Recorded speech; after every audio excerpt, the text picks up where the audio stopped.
Hola mis queridos amigos, nuevamente con ustedes su doctor Tigre, el que ronca en esta negra noche neoliberal.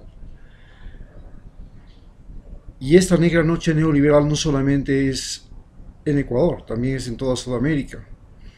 Y se caracteriza porque hay un renacimiento de las formas fascistas, de las formas racistas, de todo lo que es el racismo que está nuevamente renaciendo en Europa, en Estados Unidos y en algunos continentes, por ejemplo Australia.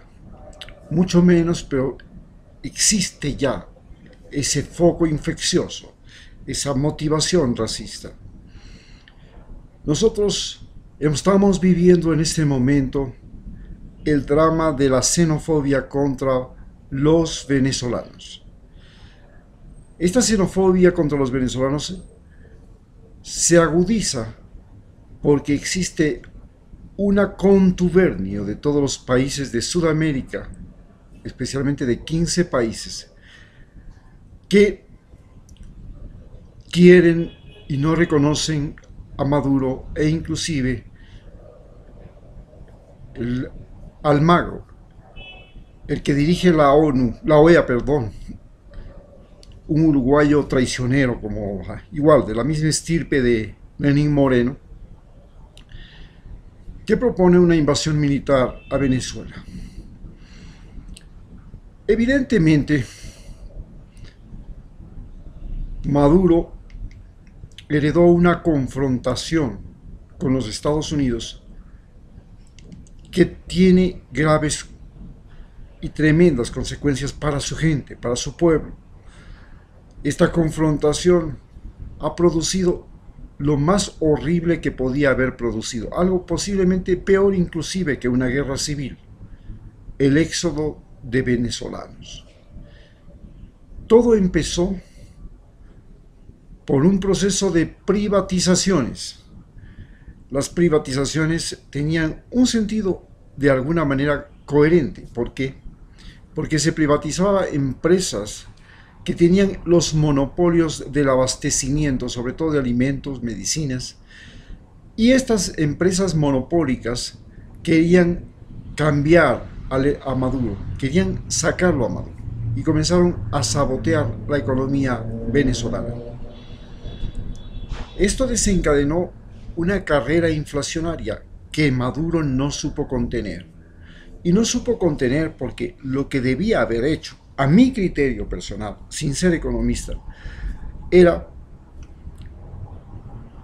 reevaluar los salarios cada mes para que el salario siempre sea el promedio de América Latina. Si los salarios se reevaluaban cada mes, se evitaba que la gente saliera porque la plata en Venezuela, los salarios, no servían para comprar siquiera el bocado de comida. Esto se convirtió en una tragedia. La tragedia estaba manejada y agrupada y conducida por Estados Unidos, que opera igual que el Imperio Romano en sus tiempos de mayor esplendor. Todas las comunidades que ellos asediaban, querían conquistar, querían dominar, querían someter, y las que estaban sometidas tenían que responder a una guerra económica. Esta guerra económica consistía en que si no le proveían a Roma de esclavos, de plata, oro, piedras preciosas, pieles, y si no le proveían a Roma de cosechas y soldados inclusive, jóvenes, niños, que eran después colocados en el ejército, romanizado se llamaba eso. Entonces tenían que pagar las terribles consecuencias. Para aquel tiempo, la consecuencia eran crucifixiones, como la de los 2000 judíos que fueron crucificados por su sublevación en Masada, pocos años después de la muerte de Cristo. O la tremenda crucifixión de 6000 esclavos por su sublevación con Espartaco. Todos estos fueron gestos de brutalidad de un imperio que imponía condiciones de tragedia, de sufrimiento a los pueblos, pero era un sufrimiento básicamente fundado en el derramamiento de sangre. Hoy, desgraciadamente, los imperios de origen europeo y Estados Unidos, que se ha acoplado y ha creado un imperio industrial, ya no imperios feudales o semifeudales como España, Portugal, Francia, o imperios comerciales como Inglaterra, han creado un imperio industrial. Y este imperio industrial y tecnológico, que nos ha dado muchas cosas, nos ha dado la electricidad, nos ha dado la comunicación del internet, nos ha dado la bicicleta, nos ha dado el foco, el fonógrafo, el teléfono celular, la televisión, y nos ha enseñado a vivir otra forma de vivir que nosotros la conseguimos como una forma de vivir más libre. Es la libertad tecnológica, no la libertad como la que proponía Marx y el socialismo, que era la libertad y la igualdad de los seres humanos. Bien, pero ¿qué sucede cuando un país no acepta las condiciones de Estados Unidos? Estas condiciones se fundamentan o se basan fundamentalmente en el privilegio de la sustracción de los recursos naturales y la explotación de la mano de obra para las empresas norteamericanas. Cuando un país se niega a permitir que los grandes monopolios, las grandes empresas norteamericanas, hagan de las suyas con el petróleo, con la explotación del oro, con las explotaciones de gas, de los recursos naturales, o con el mercado, con la compra y venta de productos, entonces la reacción es una guerra económica. Las consecuencias de cualquier guerra en el siglo XXI se manifiestan y se caracterizan por grandes migraciones, olas migratorias incontenibles. Estas guerras generan el desplazamiento de poblaciones enteras como las que están invadiendo ahora Estados Unidos desde Centroamérica, porque existe tal depredación de Centroamérica. Llegó a ser tan terrible la situación de Centroamérica que muchas de esas naciones se consideraban ya inviables, incapaces inclusive de producir su propio alimento. Esto ha generado una gran migración a los Estados Unidos que ahora pretende ser contenida a través de un muro. En el caso de Sudamérica, la migración venezolana, que es realmente palpar para todos los latinoamericanos lo que es una terrible experiencia de tratar de impedir el poderío norteamericano, de tratar de impedir, de levantar la cabeza. Ya lo sufrió Cuba antes, pero supo soportar. Pero ahora lo que está pasando con Nicaragua nos asusta a todos.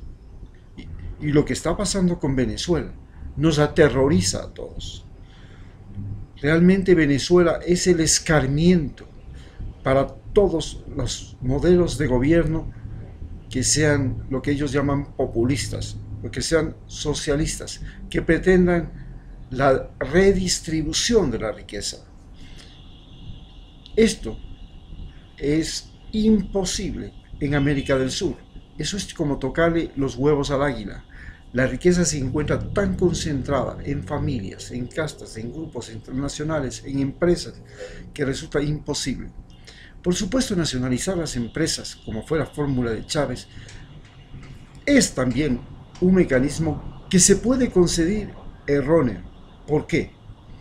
Porque normalmente las empresas son producto del ingenio, la capacidad, el dinero, las relaciones, y es un sistema de producción que opera con identidad de su creador.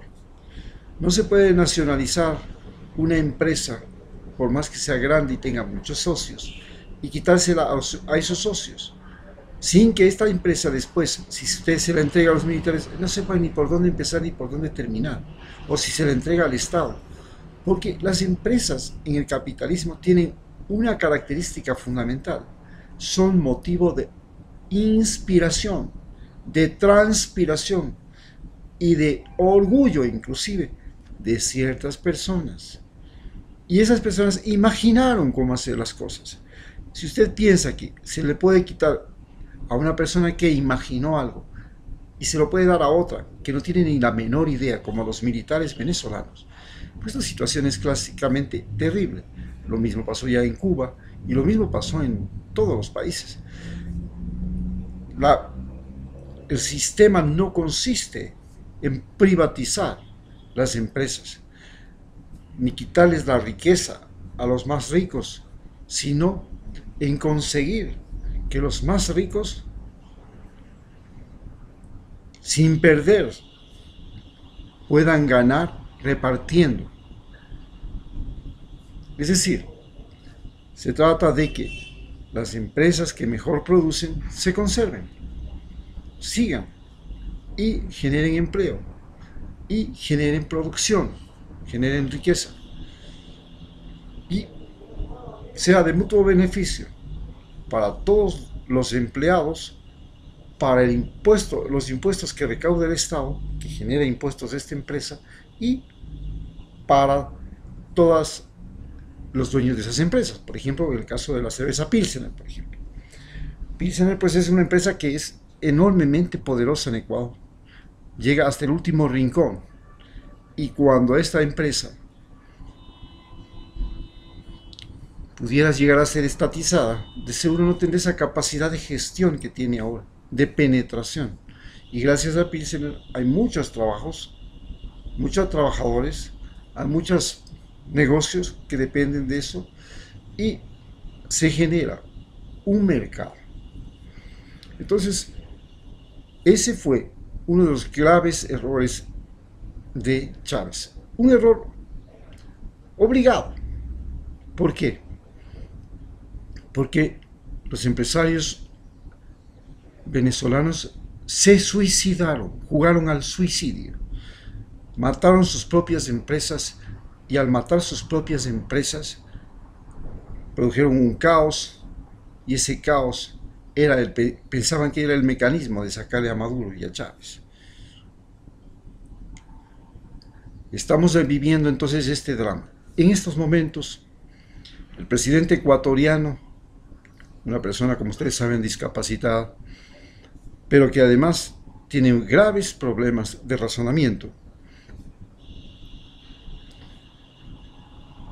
habló por la prensa contra un asesino venezolano que ha matado a una chica de 22 años, que tenía 2 niños, todavía más, y embarazada. Realmente un hombre cruel, un asesino, un tipo que no merecía la misericordia, y que la policía debió haber actuado en ese momento disparándole al cráneo con un francotirador. Pero no lo hizo. Ahora está preso. Será juzgado. Pagará por su delito, haber asesinado. No es que los venezolanos son asesinos. Recordemos que nosotros, los ecuatorianos, si fuéramos por ese concepto, matamos a 2 argentinas y las descuartizamos en pedacitos hace pocos años nada más, y fue un escándalo internacional.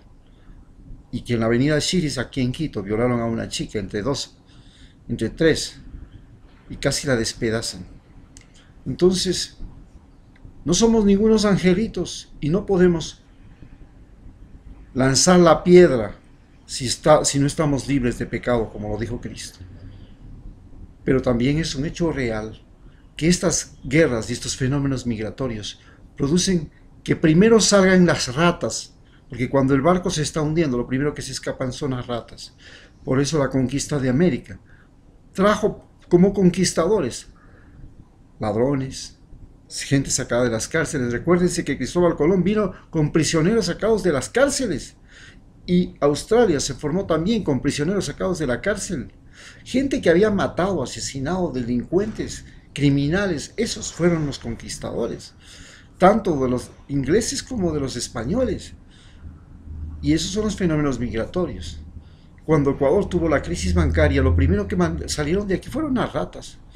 Muchas de ellas llegaron a España y formaron los Latin King de España, que ahora son un problema social allá. Entonces, nosotros no podemos decir que estamos libres de pecado, pero tampoco podemos permitir que un presidente utilice el odio como lo utiliza Bolsonaro y como lo ha utilizado Lenín Moreno, el odio contra Rafael Correa y ahora el odio contra los venezolanos, como botín político, como mecanismo para acreditarse. Lo que hace el presidente de Filipinas, un fascista estúpido, criminal, que un día será juzgado por la historia. Entonces, eso tiene que también ser detenido. Es verdad que ha sido justo y correcto el pedirles el récord policial a los venezolanos que llegan acá, porque aquí en Ecuador también se solicita el récord policial para cualquier empleo. También debería solicitárseles el récord policial a los venezolanos. Muchas gracias.